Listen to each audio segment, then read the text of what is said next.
السلام علیکم، میں ہوں امجد عزیز ملک اور آپ دیکھ رہے ہیں کسوٹی ڈیجیٹل۔ آج ہمارے اسٹوڈیوز میں جو مہمان شخصیت ہیں ان کا مختصر تعارف یہ ہے کہ آپ ہیں تو آپ کا سیاست سے بہت گہرا تعلق، لیکن آپ میئر ہیں مردان جو ڈسٹرکٹ ہے، اور ڈسٹرکٹ مردان بڑا شہر ہے، اس کے میئر ہونا بھی اس کا ایک بہت بڑے اعزاز کی بات ہے، اور ساتھ میں سابق رکن قومی اسمبلی بھی ہیں۔ آپ نے انتخابات میں حصہ لیا، ضمنی انتخاب ہوئے تھے، اگر آپ کو یاد ہو ان میں حمایت اللہ مایار صاحب نے کامیابی حاصل کی تھی اور رکن قومی اسمبلی بھی بنے۔ سیاست کے حوالے سے ان سے ہم بات چیت بھی کریں گے، تو بہت شکریہ حمایت اللہ مایار صاحب، آپ آج تشریف لائے۔ کیسا محسوس ہو رہا ہے پشاور کے اس اسٹوڈیوز میں آنا اور پھر چائنا ونڈو کا خاص طور پہ دورہ کرنا؟ تھینک یو ملک صاحب، یہ تو میری خوش قسمتی ہے آج کہ میں پشاور آیا ہوں اور پھر آپ نے دعوت دی ہے کہ میں یہاں پہ چائنا ونڈو آؤں۔ تو چائنا ونڈو کا آپ نے اس حوالے سے دکھایا بھی ہے اور سمجھایا بھی ہے اس کی اہمیت کے حوالے سے، لیکن میں جو سمجھا ہوں یہ اتنا بڑا کام آپ کر رہے ہیں کہ میرے خیال میں کوئی بڑا ادارہ بھی اتنا بڑا کام نہیں کر سکتا ہے، کیونکہ آج جو ضرورت ہے وہ ایک انسانوں کے درمیان اچھے تعلق کی ضرورت ہے، تو نیشنز کے درمیان بڑی ضرورت ہے، اور پھر آپ کے جو نیبرنگ کنٹریز ہو، جو آپ کے ہمسائے ہو، اس سے اچھے تعلقات آپ کے جو ثقافتی اور سماجی اور معاشی اور اقتصادی صحت پر بہت بڑا اثر کرتا ہے، اور اچھا اثر کرتا ہے اگر آپ کے اچھے تعلقات ہو، اور برا اثر کرتا ہے اگر برے تعلقات ہو۔ تو چائنا ہمارا بڑا اچھا دوست ہے، گزشتہ 70 سالوں سے ان کے ساتھ دوستی سے اور ریلیشنز ہے، لیکن جو آپ ایک کام کر رہے ہیں، ایک جو ہے کہ اس سے پیپل ٹو پیپل کنٹیکٹ ہمارے بڑھے گا، ایک دوسرے کو ہم سمجھیں گے، اور پھر جو ہمارا اپنا انٹرسٹ ہے پاکستان کا اور چائنا کا انٹرسٹ ہے، وہ بڑا آسان طریقے سے اس سے سر ہوگا، کیونکہ جب لوگوں کو پتہ ہو، جب عوام کو پتہ ہو دونوں ملکوں کے، اور جب حکومتوں کے لیول پر تعلقات اچھے ہو، تو ایک بلکہ اقتصادی اور معاشی اور سماجی اور ثقافتی ان تمام آسپیکٹ سے وہ بڑا اثر دکھاتی ہے۔ اور میرے خیال میں چائنا اگر آپ دیکھ لیں کہ انہوں نے گزشتہ 40 سال میں جو ترقی کی ہے، اور اس میں جو 20 سال ہے ابھی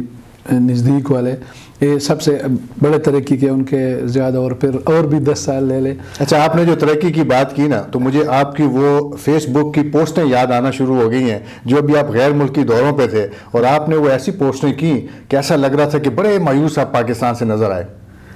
نہیں، بالکل اس طرح ہے کہ میں آپ کو بتاؤں، اگر پاکستان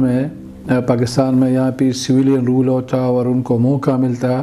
اور اسی طرح سے جس طرح کہ چائنا میں ان کو ایک موقع ملا ہے کہ آپ کو پتہ ہے ایک در تو کنٹینویشن آف گورنمنٹ ہے، کیونکہ کمیونسٹ پارٹی ہے اور ان کی 1 پارٹی رول ہے، اور اسی حوالے سے حکومت ان کی چلتی ہے، تو وہاں پہ اسٹیبلٹی ہے، اس پولیٹیکل اسٹیبلٹی کے حوالے سے اکنامک اسٹیبلٹی ہے، اور وہاں پہ لوگوں کے درمیان جو عوام ہے ان کے درمیان انتہائی آہنگی ہے کہ اس اپنے ملک کے لیے کام کرے۔ ہمارے ملک میں چونکہ ایک تو ہم وار زون میں ہیں، آپ دیکھ لیں پہلے افغان وار میں جو 79 سے 88 تک، اور پھر اس کے بعد جو حالات افغانستان کے اس کا ڈائریکٹ اثر ہم پر تھا، پھر 2001 کے بعد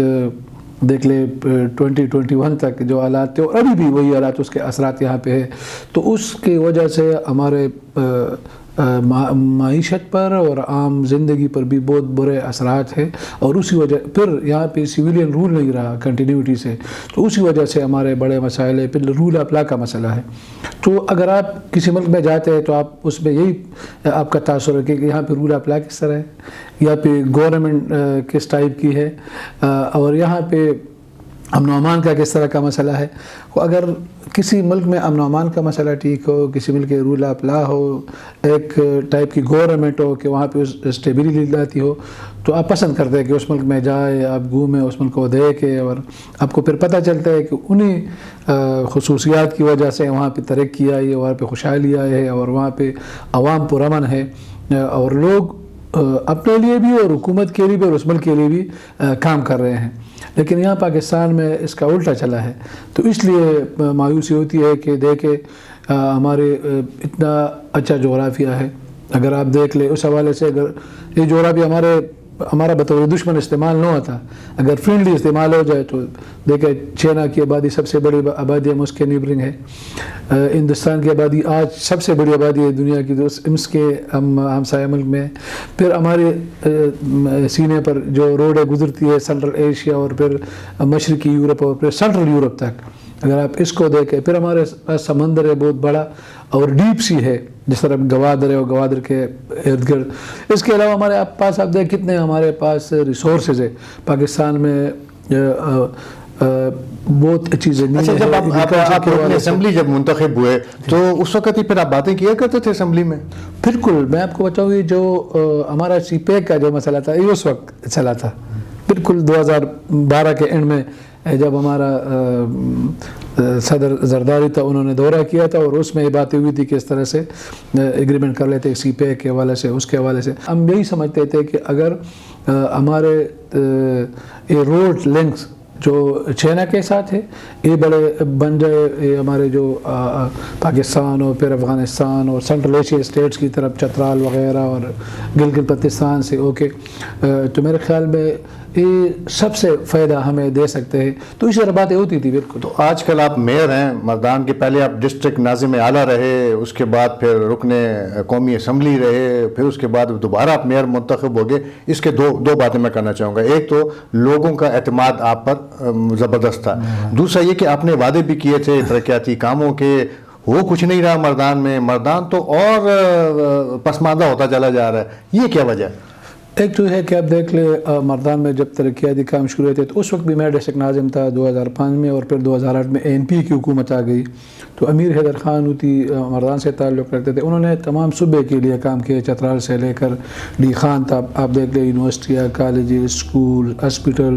اریگیشن میں، واٹر سپلائی میں بہت سارے اسکیم انہوں نے بڑا اچھا انفراسٹرکچر دیا اس صوبے کو.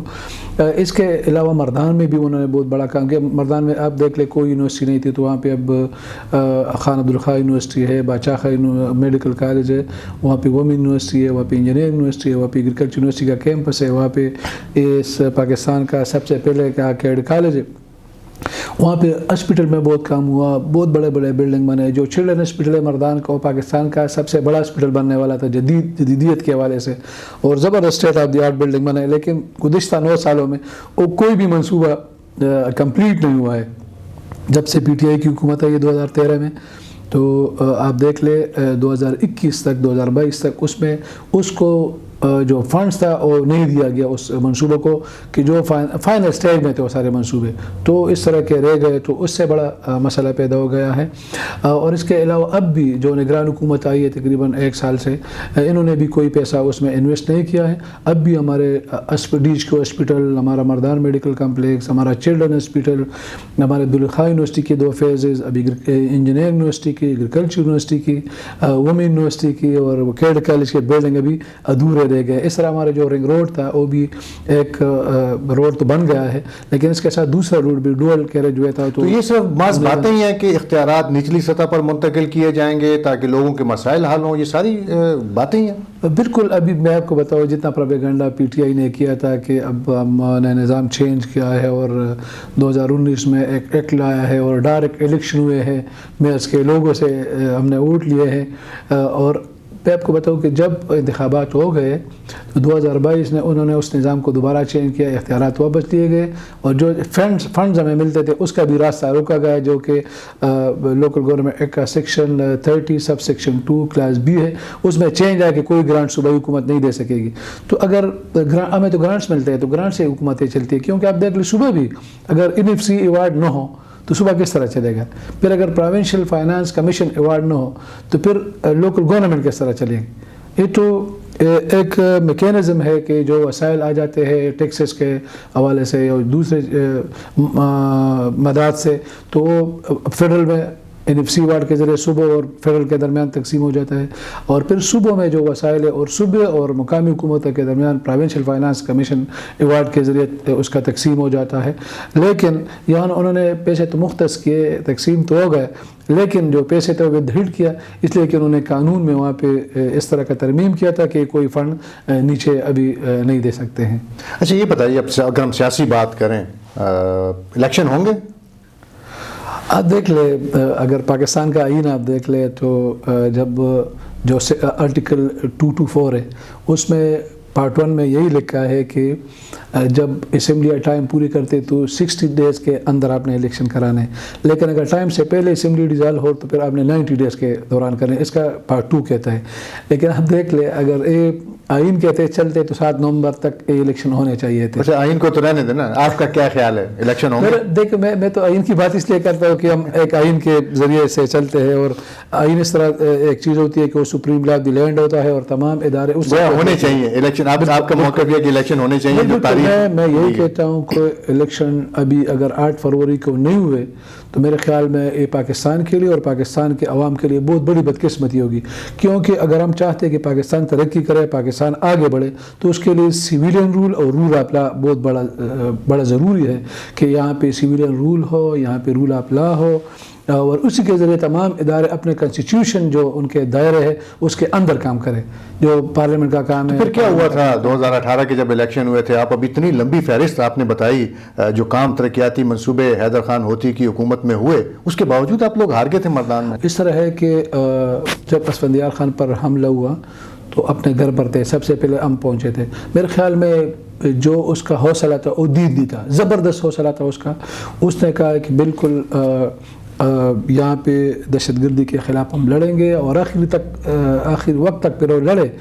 آپ دیکھ لیں ہمارے 1300 سے زیادہ بندے شہید ہو گئے، لیڈرز ہمارے شہید ہو گئے، ورکرز ہمارے شہید ہو گئے۔ لیکن اب بھی جو پرسوں ایمل ولی خان کا انٹرویو ہے YouTube پر آپ نے دیکھا ہوگا کہ اس میں کہا ہے کہ دہشت گردی کے خلاف بالکل زبردست آپریشن ہونا چاہیے، دہشت گردی کو ختم کرنا چاہیے، ہم دہشت گردی کے ساتھ کسی طرح بھی کمپرومائز نہیں کریں گے۔ تو ہمارا تو یہی جو اگر اسفندیار ولی خان اس وقت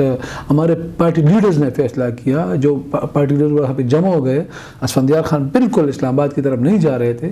انگلینڈ کا دورہ اس سے پہلے تو تھا، کیونکہ ہماری جو وہاں پہ پارٹی ہے انہوں نے پروگرام بنائے تھے، تو اس پروگرام کے شیڈول کے مطابق وہ وہاں پہ چلے، لیکن ولی باغ سے اسلام آباد تک ان کا جانا جو تھا، اور پارٹی جتنے بھی رہنما تھے انہوں نے زبردستی ان کو کہا کہ آپ نے یہاں سے جانا ہے،